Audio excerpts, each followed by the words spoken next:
So we are looking at tower safety. When I was told that I need to give something on tower safety, I realized that tower safety is very large, as we shall be demonstrating in the preliminary stages. But I chose to address one key challenge, not a potential area that is giving everybody a headache, and that is assessing the tower, or those who come from the other side of the lake, we say accessing uh, the, the tower. So this presentation has been, we've tried to water down everything, but we'll just look at the components of what makes up the tower, what we call the tower safety. We will look at the bad statistics, what we have this year, then the dangers and the hazards that you need to look out for, and then the topic of the day, that is the general principles for working at height, and we will cap it up with the tower access techniques. I didn't want to delve so much into the tower as a structure and its safety requirements or the components, what they normally look out for in terms of the design, the selection of the tower to be deployed in a given particular area, the importance of geotechnical surveys on and its functions when it comes to tower design and the tower safety. So one thing that we need to appreciate is that the tower itself is normally built to support the communication. So whatever is being introduced onto that particular tower, it usually comes with its equal share of hazards, either to the public as well as members of the society. So when you talk about the tower safety, what really is tower safety? So there are four key areas that we normally look at when it comes to tower safety. I will try to point out why each and every one of this is important.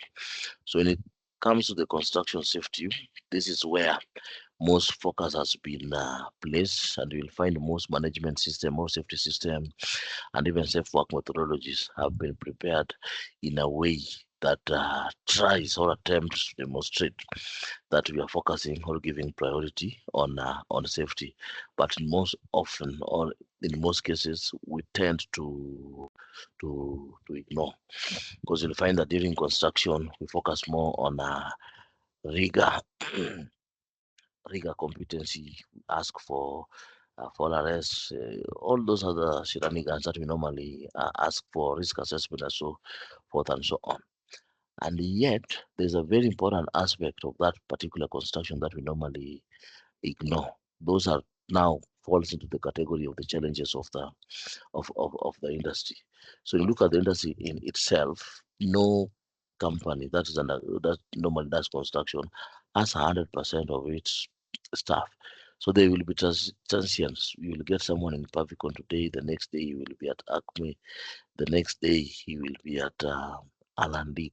And when you look at our levels of safety maturity, they are different. It could be that Pavicon is more mature, they ask for more. But as human beings, we tend to go where the rules are less and less stricter. So we have similar people within the industry subjected to different standards in terms of requirement. And from where I see it, that is one of the biggest hazards or one of the biggest challenges that we equally face. And then again, the timelines that are being provided for the construction, each and every organization is trying to reduce the cost of construction in as much as the facts out there is that they will increase the cost of the cost of construction should go up. Okay, if you compare the cost of materials and every other thing. So how do we adjust to this particular challenge? We will go for a less experienced person with a particular certification, but we ignore the provisions of the regulation. The other thing is on the aspect of legal compliance as far as construction industry is concerned. It's one of the most regulated. Currently in Kenya, there are around 37 regulations that touches on construction. So when you go to do the construction, much focus is normally given on the NCA, IPRA, as well as OSHA 2007, but we ignore other very, very critical components that would have helped us mitigate hazards. For example, the chemical rules, the fire safety rules, first aid rules, and so forth and so on. So the other aspect is on the issue of climate change. It is a fact that currently we are experiencing climate change. Either we are getting too much rain, too much cold, or too much sun. But if that is the case, why have we not adjusted our working methodology to reflect that we are trying to protect the people that we do work with? When it comes to the second aspect of the tower safety, that is the electrical safety and the electromagnetic frequency, what others would call electromagnetic force, we must remember that when we have a tower out there, its operation will be supported by the existence of electrical and electronic equipment. For them to function, there will be a source of power. So that again becomes another a key element contributing to issues like fire. That is a direct cause, and indirect cause. If you have overexposure to the EMF, there is likely to be some medical implication. A topic that I don't want to delve into today. When it comes to the aspect of personnel safety, we look at the people vis-a-vis their their competence. An incompetent person is a hazard to himself, is equally a hazard to other person. We've focused more on the aspect of documentation to the extent that we've ignored the trends within the industry.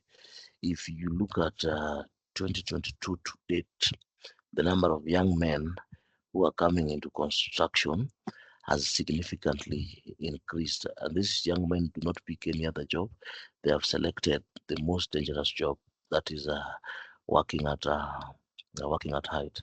So you'll get that the team overall competency may not meet the industry threshold if we really subjected it to personal behavior, past experiences, and the industry expectations. So the total competency of a team turns up to be a hazard in itself when it comes to the aspect of tower construction, tower maintenance, and even installation of accessories on the tower, as well as of the operations and maintenance of the tower, the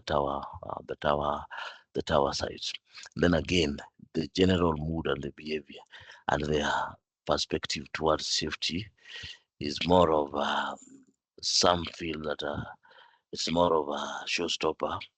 Others equally feel it could have been done better. So as far as tower safety is concerned, we normally like to look at that particular focus and ensure that everyone goes home safe. So when it comes to the operation of the tower, a number of issues usually crop up. We have issues to do with the climbing safety, which we'll be attempting to address today. And then there's the element of road safety, which is the number one leading cause of death, especially within the death and injury, especially within the Kenya market, the aspect of use of the tower. And then another problem that is strongly cropping in within the industry, that is vandalism, where components of the tower or the power system that is supporting the tower are being vandalized. And we've seen scenarios where it has resulted into a tower collapse or some very serious fires that has either ended up extending into protected areas like the forest and the game parks and so forth and so on. So in a nutshell, what we're trying to say is that when you talk of tower safety, it is a very, very wide topic. So what are the statistics, what we know year to date? So year to date, we know that 12 people have not gone back home because they were working within the tower environment.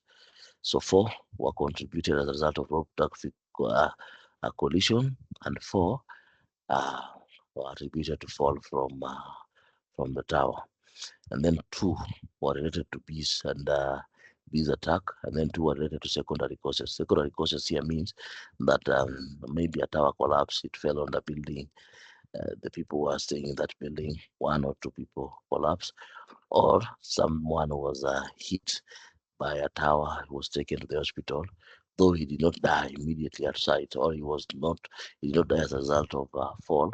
The injury led to them uh, passing on in a medical facility or en route to a medical facility. So that we normally treat that as a secondary cause. So what does this statistics say?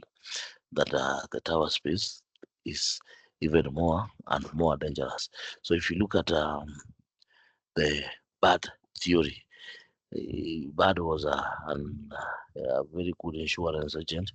He's the one who came up with the pyramid, okay? The pyramid of incidences, or the pyramid of statistics, where you have 3,000 near misses resulting into some 600 dangerous observation resulting into 30 injuries and one. So if you look at this, the fatalities, these are 14, not 12, sorry.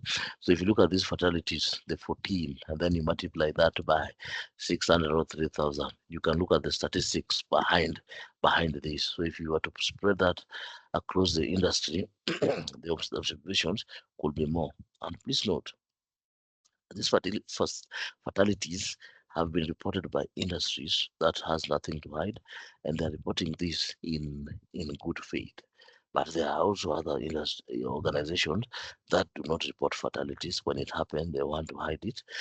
So the statistics could be grim outside there. And from experience and from observation that we normally make during our routine visits to site, or even feedback from the general public, something needs to be done. So year to date, on average, the average death is decreasing, or has been decreasing over time. That if we compare the statistics from 2020 to date. But whoever has died has died. Even if next year we only have two people, that only adds to the number of people who have passed on as a result of working within the tower space. So, is it possible to alleviate these fatalities to zero? The answer is yes, it is possible. Now, do we have a winning formula to help us achieve this? The answer is yes. The first one is a strategic partnership. The second one are issues to do with collaboration. The third, targeted training. And then the fourth one is joint strategies to mitigate known hazard. I'll speak on two, the last one and the first one. And I think the second and the third are very, very self-explanatory. So when you talk of joint strategies to mitigate known hazards, the formula for working at height is the same. The methodology for construction of the tower is the same. So why then do different industry players request for um, different levels of different sorry, different levels of documentation, team composition, training, and so forth and so on? When we do compare notes with some of our partners within the industry, the observations they make on their side and the observation we make on our side as ATC is similar. And the good news is that we do have a global presence. So we have peers with whom we can share notes with and compare issues that are affecting them as far as health and safety is concerned. Other markets are greatly developed, like the South American and European markets, and those hazardous jobs are greatly regulated. So their risk is their exposure is very low, but the risk is there. And should a control fail, the impact will be similar to what is here. Is it okay if we adopted the European standard and ignored the existing facts within the African market that are contributing to this particular hazards? In Europe, for you to do that tower construction, they will require you to have some civil works knowledge, or you've been trained on that particular work, and you have some level of experience, at least three, before they allow you to do the construction. If you were to adopt that same thing in Kenya, we could be working against ourselves. So is there a better way that Africa can do things? The answer is yes. We have some known strategies that can mitigate this particular risk. There are so many. Currently, we are pushing something that we call protecting the line of fire based on the incidences that we've seen, and that can be a topic for uh, another. That can be a topic for another day. So, in terms of the strategic partnership, the fact of the matter is we use the same contractors, we use uh, the same people to execute tasks within our sites, either actively or passively. Wanyama ni wale wale. So if you've realized that those are the specific problems in the field of health and safety, I don't think there should not be uh, partnership just to help build capacity to support people to mitigate the specific risk that normally faces us. If there was to be a fatality in East Africa, chances are that person who passed on from a tower fall or electrocution is known to all of us. Sorry.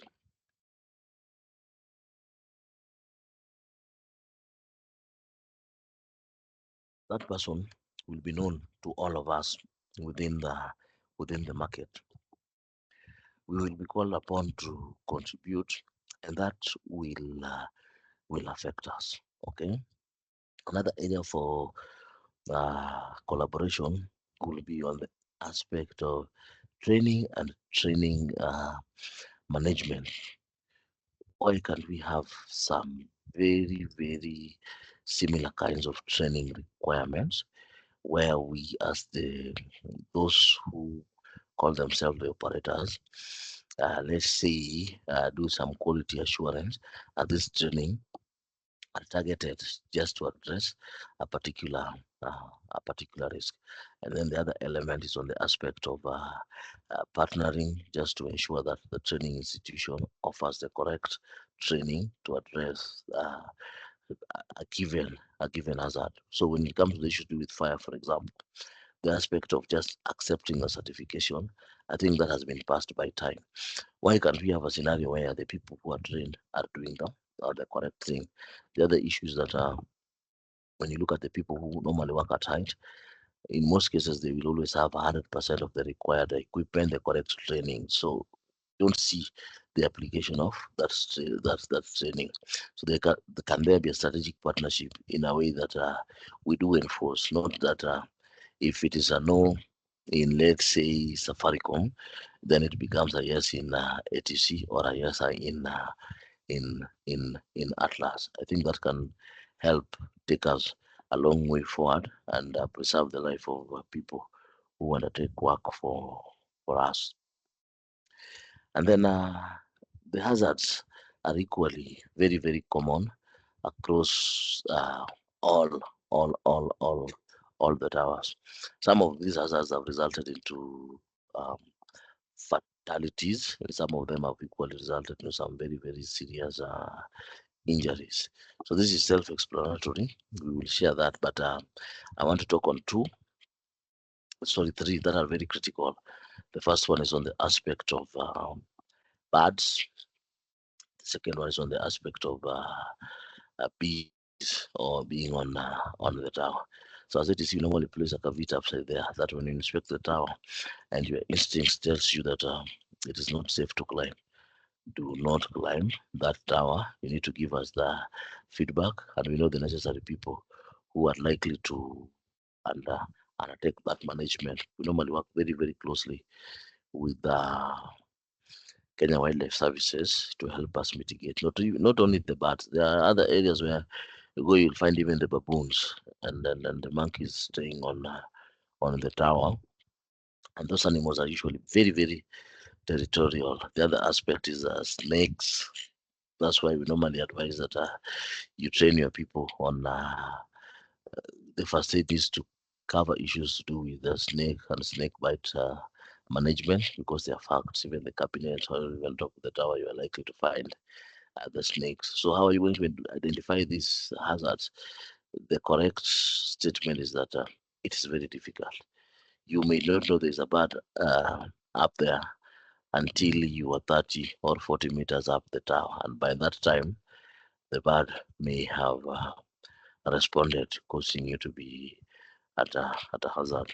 And then there are instances where fire have started on top of a tower. That's why we see that when you're considering the tower safety, we want you to look at it from all the angles. The focus should not be only on the construction, but even on the operation, the installation of the equipment.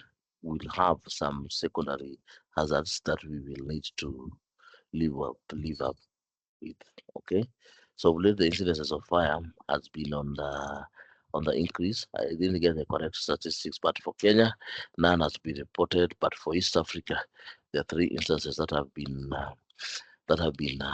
reported. And for information, Somalia is part of um, East Africa. So the element of fire here, this was not started by a terrorist. No, it was some equipment failure, some shooting up there, and then there was a fire. Just put yourself in the shoes of someone who had, suppose someone had climbed this tower and there was fire of that magnitude. Could we have rescued him or or not? So what are the things that we need to do to ensure that we don't have fire incidences on the tower? And that is a fact that is normally considered in the design phase, and even in terms of equipment selection, installation, the power dimensioning, and so forth and so on. So all those forms aspect of the tower safety. Now, in terms of the principles, I just hope there's no one who is raising the hand. I can't see because I'm doing the presentation. So, in terms of the general principles, there are three things that you need to consider when you're doing work. Excuse me, Dennis. Yes. Sorry, Eva here from Tutonet. Kindly, if you could display the previous slide. I take a photo of this and I was writing down, but then you move to the next. So maybe I can just take a photo. Okay. Okay. Here, 1 minute. I'll equally share this with the team so that you can equally share with the rest. All right, that's Auntie. Done. Thank you. Okay, fine. And again, just to reiterate, this is not the comprehensive list of all the hazards that are there. These ones were based on structural uh, inspection and experiences. And for your information, most of these instances here have either led to a fatality or some very, very serious injuries. Now, when it comes to the principles of working at a height, and we normally look at it in two ways. The first one, we look at the work situations. So at any given time when you're working at height, the work situation that you find yourself in will be restricted to these 3 points. Number one, either you will require a restraint. Number two, you will require a positioning. Number three, the element of you having a fall arrest. And please note that when you look at the regulations within the Eastern African market, the only country that has expressly defined what they want is Uganda. But for Kenya, in the building codes 2024, if you want a copy, I can equally share. They mention the acceptance of the Euro codes, that is the EN standards. And in most organizations, be it an MNO or be it MNO just means a mobile network operator, and a tower code just means a tower company. So be it a tower company, those who provide the tower, or an MNO, there's a part in their contract where they say that they will consider the legal requirement. In the absence of that, the highest standard shall be adopted. So it means that when it comes to the controls of hazards, as far as health and safety is concerned, we are not limited to what the regulation provides. What we need to look at is the aspect of the best practice and the overall goal in consideration of the hierarchy of control. The overall goal should be the prevention of fatality, and again the prevention of injury and prevention of the impact of an incident, and that all that we can adopt through the looking and understanding of the specific standard. So there are instances where you can go to site and there's a construction of a site, and then you find that people have used a restraint as a work positioning or a restraint as a fall protector. That is not okay. Okay, so what a restraint will do is that it will restrict you from entering a danger zone, and the specifications for the restraint have been defined. And in other cases, they will tell you to use a retractable lanyard. So what we normally advise that is as a TC, whether you have a retractable lanyard or not, and you are working at the edge, consider all the controls first. Okay, if you cannot restrict the entry into this danger zone, okay, beyond this zone, why can't you provide a physical barrier that will be able to arrest the same? So in the introduction of a physical barrier, that physical barrier will also be considered a restraint. And please note that the restraint system is not designed to arrest a fall. So the other thing is the use of a uh, work positioning system. So what this does, as I shall be showing you in the last photo of this presentation, what it does is that it puts you in position, and it helps you manage the 3-point contact that we normally say you require. And the work positioning is normally used as it just keeps you there for you to be able to work. And please, it must not be used as a fall arrest device. The reason being, it does not factor in your weight and every other thing. It does not consider issues to do with the fall arrest and so forth and so on. So it's just meant for precision. So fall arrest system, we normally call it as a belay system. Belay just means that it is there. You've installed it in a way that it is there until such a time there is an event that requires it to act. That is when it is going to act. Okay, so in the event that all the other methodologies for your work fails, you only have one thing left to save your life, and that is the fall arrest. Okay, so the fall arrest again has its limitation, that you need to consider the clearance. We'll be looking at clearance in the next slide. What we've observed in most situations is that people will have the correct systems at site, but they will never do the installation of that particular fall arrest, whether temporary or permanent. And this is where our greatest danger as an industry lies. That there is equipment that will have helped us in doing the same. And when you ask, in most occasions, when you ask this particular question, they will tell you that that is a rescue. That is a rescue kit.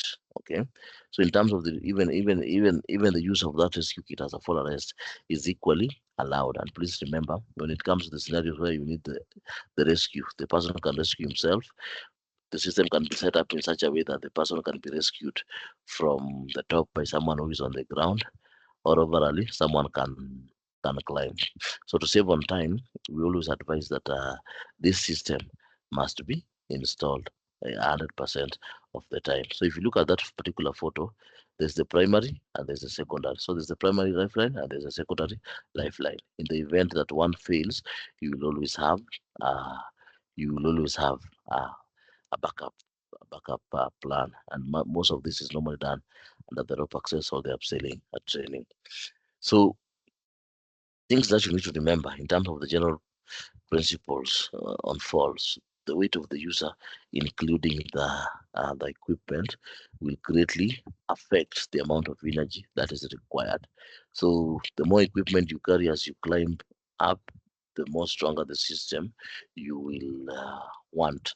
You will want, or in the event of a fall, the more energy will be dissipated, and the greater the impact of what we call the suspension trauma. And then the next thing is that the length of the fall, the longer the length of your fall, the longer the length of your fall, the more the energy will be the more the energy will be required. So the length of the fall and the relative position to the anchor will affect what we call a fall factor. So when you go to site and you are keen, you'll always realize that there are people who will have who will be using their lanyard for climbing. But in most of the time, the lanyard will always be at their feet. So what we advise is that you need to have your lanyard in such a position that you minimize the impact of the fall as is possible. And then again, there is some normal limitation in terms of the equipment that has been selected, especially the harnesses. They normally come different design for different industries.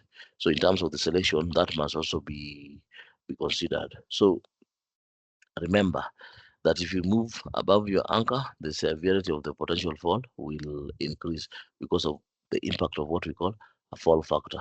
We always advise that you strive to always maintain your fall factor to zero. And please note the terms that we are using here. So from the ground to the last point of fall, we've given a clearance of 1 meter. Now, when we talk about clearance, clearance is the amount of space below you, okay, from the in the event that you fail, okay, what will be the clearance that you're going to have? And please note that every working at that equipment will come with a manual, including the fall arrest system itself. So the clearance here will be very, very important, and always advise your people to read the instruction manual. Uh, Various industries or the various manufacturers will give you the various types of clearance. Some give two, some give four, some give one. So what will be the best clearance? I cannot be in a position to advise on that, because again, number one, it will be depend on the type of structure, the height of a person, and so forth and so on. So all those considerations need to be made. Please remember, the clearance again will be affected by the user's weight. So if you are tiny like me, you require small clearance. If you are huge like Lumiti, you will require a larger clearance. Reason being, the weight of your fall will have a higher impact. Will have the impact will depend on your weight and the weight of the equipment you are carrying. So the higher the weight, the higher the force or the higher the energy required to stop that particular fall. And in other cases, the longer the longer the path of travel before a stop occurs. So there's also other risk, what we normally call the pendulum effect, the pendulum effect. So if you don't consider where you place your anchor point and the clearance as well, when a fall occurs, chances are you are likely to always swing towards the position of the anchor point. Now, what are the tower access techniques that we do have or we allow for the tower? So there could be a tower that has what we call a lifeline installed. And for your information, Kenya adopted the EN standard, and they have equally adopted the TIA 22G HGH, and under T is under development. We will adopt. In other words, they have ratified the use of that particular standard. So that is the standard that talks about the design, and part of the requirement is that where you have a ladder of more than 15 meters, you need to install a fall arrest device. But for ATC, based on past experiences, we've said that if our tower is going to exceed 8 meters, it must have a fall arrest. So there's always a provision for the fall arrest. So the good news is that the fall arrest system that is deployed is normally compatible with what we call a fall arrestor or a glider that normally comes with the fall arrest system. Or if it does not come with the fall arrest system, there will always be an instruction on the type of the fall arrest system that can be fall arrest device, sorry, that can be used to climb that particular ladder. Please note, the system is designed in such a way that you can only have one climber at a time. I know someone is asking, what if we have two climbers and he has gone up? That means you will need to have an extra fall arrest device for you to be able to use the fall uh, arrest system. Okay, so That's first consideration. The second consideration is where now there's an access route, either a ladder or the tower members, the spacing of the tower members allow for the use of what we call a Y lanyard. So I know this is very common with most of this is very common with most of us. Please note the positioning of the lanyard relative to the anchor point, that's number one, and then the positioning of the lanyard relative to the person who is doing the climbing. What I've observed more in most of the cases is what we are seeing on the photos that I am highlighting. This is a danger, or this is a disaster. In the event of a fall, this person is likely to hit his face on the ladder, and chances there is where instances where this has happened, Iraq has reported that the energy absorber failed to deploy and the person suffered some severe trauma. And in all the four incidences that have been reported from 2023, the deployment of uh, the arrest happened in this manner that you are seeing. Okay, and one resulted in a fatality because the person was suffocated. Okay, so again, there are guidelines that guide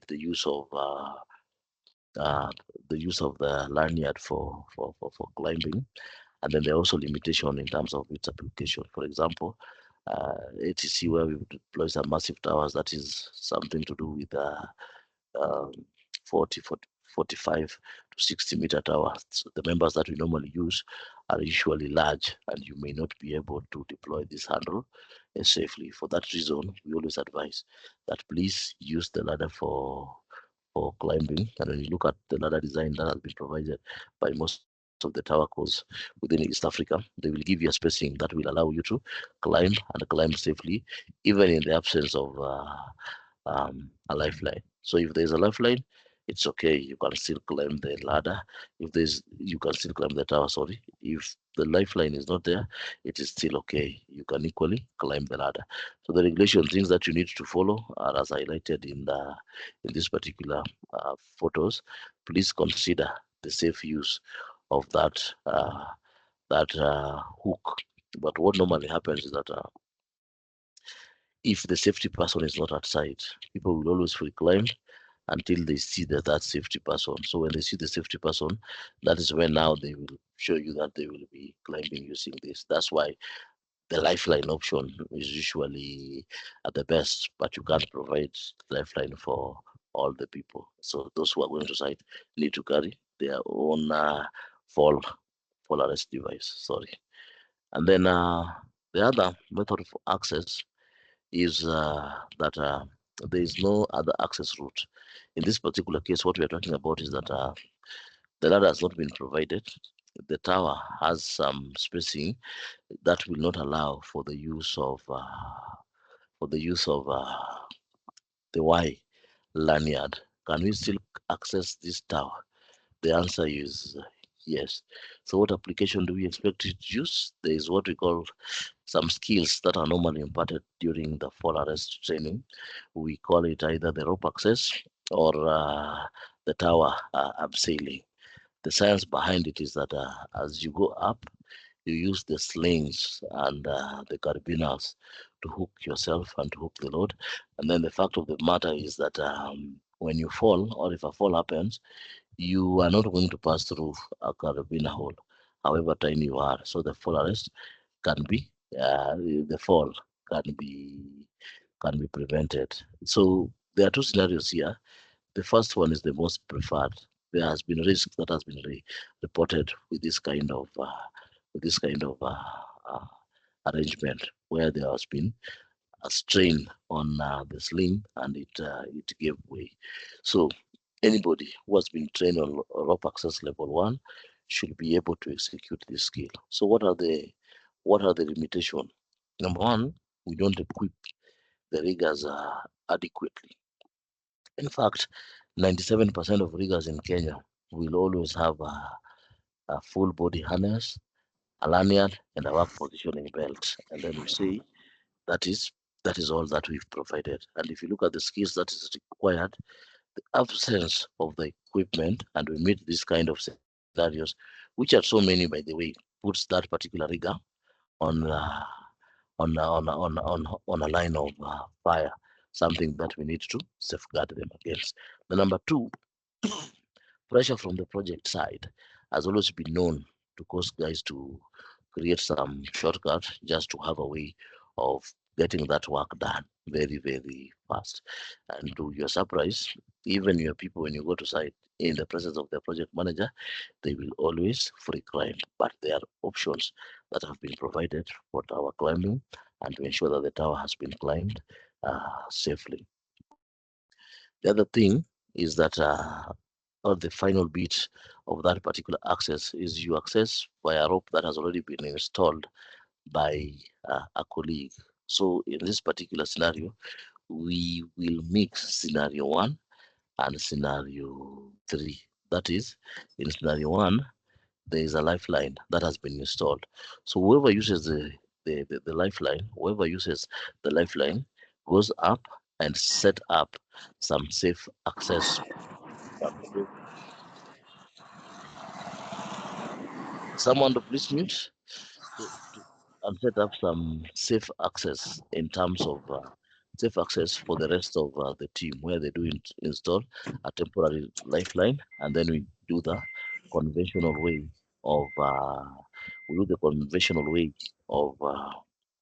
of climbing the conventional way of climbing the tower, and we will end up being safe. So what are the challenges that are facing this kind of method for climbing? Number one, lack of training in both the use of the fall arrest system as well as the use of the lifeline. And then the other thing is inadequately equipping our teams as far as working at height is concerned.